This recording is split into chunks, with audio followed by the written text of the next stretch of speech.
Musicians Institute Guitarcraft Program, sponsor of Fox 17 Rock and Review.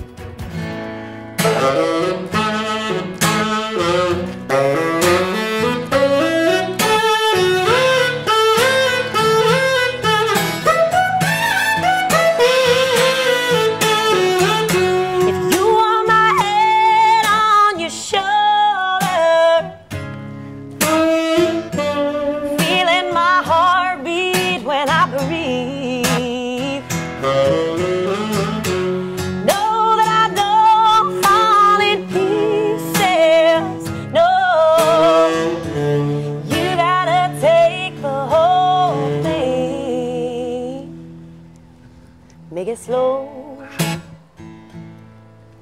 and easy. Welcome to the Rock and Review. You know what, and you're justified in buying Karen Waldrup's new album after hearing that song, thanks to Karen and to Chris. I mean, that is so amazing. You know, it's like, that really, I think, speaks to your heritage, you know, coming out of Louisiana. Although now are you considered a Nashville native also? I mean, you probably. Yeah. Probably. At this well, point. you know, you guys sound so great on this. I know you've been touring, and I've had such a problem getting you guys on the TV show because it's like, yeah, Karen's on tour again, and so, you know, it's a good problem. Right. You know, and with all, you know, the Billboard success you've had and everything, with your songs and all your hits, and also, I got to bring up, Karen, your family, your video following of 220 million of your closest friends. Right. You know, it is. It's a unique thing. You know, when you make video content every single week, which I do. I do a Waldrup Wednesday, which is probably the primary, you know, reason why we've had such a strong following with our social media is because every single week on Wednesday, I put out a super laid-back video of me acoustic, and it connects with people in a way that is indescribable. And then they not only follow the music, but they're actually connected to the music. So when they come to the show and they meet me, I'm the same girl they saw in that video. Right. So it's this really rich connection between people all across the globe. And it's just, it really is mind-blowing, even just to talk about it. It's like, wow, that's a lot.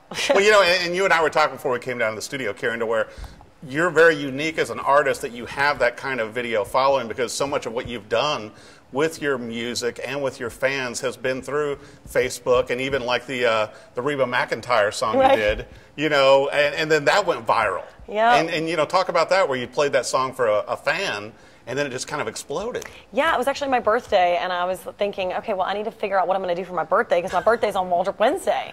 So I went live on Facebook, and I asked people, I'm like, hey, what do you guys think I should do? Should I jump out of a cake? Should I do live stream?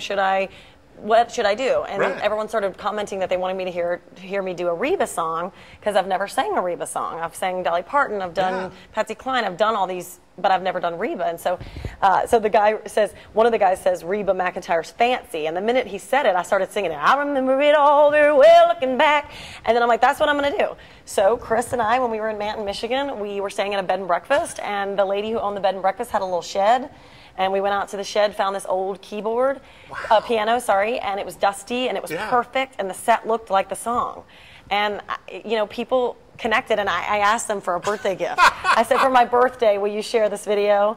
And they did, because they understand, Waldrop Worldwide understands the authenticity of what we do. Right. They feel it, they know that it's real, and they know that they want to support it because it's honest. Right. You know, there's nothing that we do that is not honest. We tell the truth to people and how we function, and how I raised Indiegogo funds for this record, and a lot of those people are... Which is amazing. You know, because this is your first full-length album. Yes. And, you know, but you've gotten so much positive, and there it is. I think it looks great. And obviously, I've been listening to it so much. I mean, I love all the songs, you know, such as, you know, Nobody's Running Away, and Parker Presley, the slow and easy that you opened up with. Although I love your version of I Hope You Dance. It was funny because I was playing it for my daughter last night, and I was saying, listen to Karen's version of this. I love it. I said, you know, we need to work this up for when we play senior centers. It's like, you know, I thought, yeah, I really like how you did that. You made it your own. Thanks. I Hope You Dance is definitely the most powerful song that I've ever seen or heard. And I actually got to sing it with the songwriter Mark Sanders at Tin Pan South. And even the one who wrote it, him and Tia Sellers wrote it, and if you talk to Mark Sanders, he will admit that the song has this special power to it. It makes people feel empowered. It makes people feel like seize the moment, take advantage of the day. And I can't explain the impact that I Hope You Dance has had on my career. What it has had for Leanne Womack's career must be just another whole conversation. But for me, I mean, it really has. It paid for my record. The people who connected, it exploded. Well, yeah, because after that came out, after you just did your version of it, then it flooded in with all the donations, right? I know. It was like a miraculous gift. It really was. And then the producer, his name is Garth Fundus, and he agreed to do the record before we ever even had the funding. And he's an award-winning producer also, I'd like to bring up. He's unbelievable. Working with him was such an honor. And Chris and I were exhausted every time we left the studio, but he pulled it out of us, and we loved it. And it was just a thrill to work with him. So he is my mentor, my role model. He is such a genuine, musical, talented man. And well, now I want to bring up too for our viewers, Karen, that you actually, co-wrote what 9 of the 11 songs on Justified also. Yeah. So that's a pretty big footprint. Well, and that was a huge Garth. Garth said, "Hey, we're in the new day here. You got to write this. Yeah. You got to have ownership in these tracks because streaming has changed everything." Right. So he pushed me, and he kept me writing, and he wouldn't stop. I mean, he just constantly would just say no to songs or keep writing or this isn't what you're going for. He made me write Justified 3 times before he liked it. Wow. But you know what, to me, also knowing your background, Karen, it's like I love the horns because I don't think you hear that in a lot of current music, and I like hearing something different like that. I think it helps bring emotion. And also, to me, from your background from Louisiana, I think it also fits that, don't you? Thanks, yes. And that's probably one of the reasons why I have such a love for the saxophone specifically, because I remember being a child, because I remember walking around the French Quarter and hearing horns. It's like me having a band without a saxophone player just doesn't even seem right. Like it needs that. It really reminded me of like a Preservation Hall. I love it. Whenever you go in and see those musicians, and they're always amazing. I love it. Down in the French Quarter. Now I wanted to bring up also, how did you end up getting involved with the whole Haiti mission thing? So we have a huge following on the internet, and so my management had a connection with, it's an organization called Mission of Hope Haiti, and they approached my management and said, hey, she's got like 500,000 people who pay attention to what she's doing. Why not? Let's partner. Let's go bring her to Haiti. Right. Let's let her have God move in her life and decide how she wants to creatively affect the nation. So they flew me in with my team. It was me, my manager Chris, and my friend Mel King. And we went around Haiti. We played more music in 4 days in Haiti than we've ever played in any other freaking town. I love the pictures from there also. So when viewers go to your website and everything, the pictures are just astounding. We played so much music. And what was cool about it is that all we had to do was that. That's all they asked us to do was just go community to community, nursing homes, children's orphanages, all these places and play, and they were filming. And then once we decided, okay, well, why don't we use this song to raise funds for a high school in Haiti. Yeah, I was going to bring that up. So that's what we started to do. So we opened up missionofhopehaiti.com. You guys can go visit. Oh, that's called highschoolforhaiti.com. You can also visit Mission of Hope. But highschoolforhaiti.com is the link. Yeah. And it's every time I play a show, I tell people about it. They can go to the link, make a contribution. And then on the flip side, my friend Mel King raised $6,600 to buy the specific woman that let us into her home, which was a shack with a blue tarp. Right. But her home. She invited us in, she opened our eyes, and she taught us so much about life and about women and about strength that Mel felt like she had to build this lady a home. So she raised $6,600 personally, sent it to the mission, and they're building her 4 walls, a lock on her door, and a toilet in her home. How incredible. For $6,600. And all this coming from the trip that you guys made down there. Yeah. Just as a way to help and give back.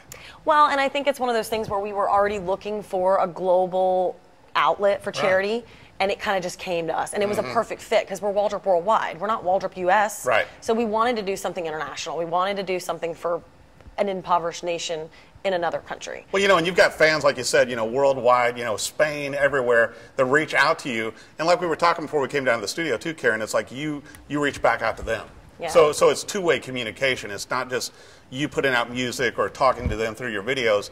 You actually reach out to them individually, and that's how I think you built the base that you have. It's pretty wild.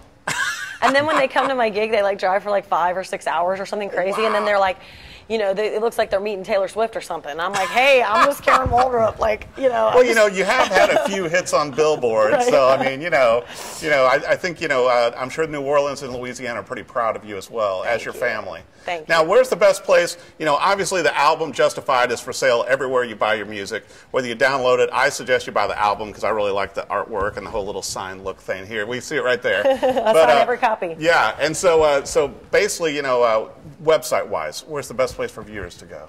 So KarenWaldrop.com is obviously the place that I send people that want to buy a physical CD, and I believe in signing every single copy, mainly because you can stream it. Right. So by adding that little extra thing, it makes people want the physical and have it in their home and show their friends, oh, Karen signed it. And, yeah. So that's cool. So KarenWaldrop.com for like the store and the CD, but Facebook, Karen Waldrop, Facebook.com/Karen Waldrop is where our family communicates with each other. For your videos and everything. For my videos and the free Waldrop Wednesdays. So yeah, like the page and you're in the family. It's free and you get a free video every week. And also you get to see all of the great shows coming up. And I heard rumors you might have some new videos coming up in the next few months also. That's right, yes. So we've been working on a music video that's, making a music video is quite the project. But we really wanted to back the record with a really strong video. So we decided to do the music video to a song that Lori McKenna wrote that I had no part of writing, but it's my favorite song on the record. It's called Sometimes He Does, and it is this edge of your seat, emotional pull that you just,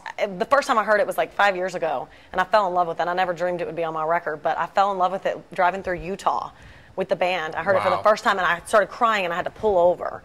And then I'm like, oh my God. And then I listened to it for like 5 years. And then Mark Sanders, that wrote I Hope You Dance, he said, do you want any of the Lori McKenna songs? And I started laughing and said, of course, I want, Sometimes He Does, but she ain't gonna give that to me. Well, she said yes. So it's on the record, That is so amazing. Well, I'll tell you what, so many great songs on here. Karen Waldrop, Justified. Be sure and catch her in concert. Join the family on Facebook and also check her out on the web. And I just love this album, and I can't wait to see the new video also. Thank you so much. Thank you for having us. The very talented Karen Waldrop. Thanks for watching the Rockin' Review. Have a great day. Musicians Institute Guitarcraft program, sponsor of Fox 17 Rockin' Review.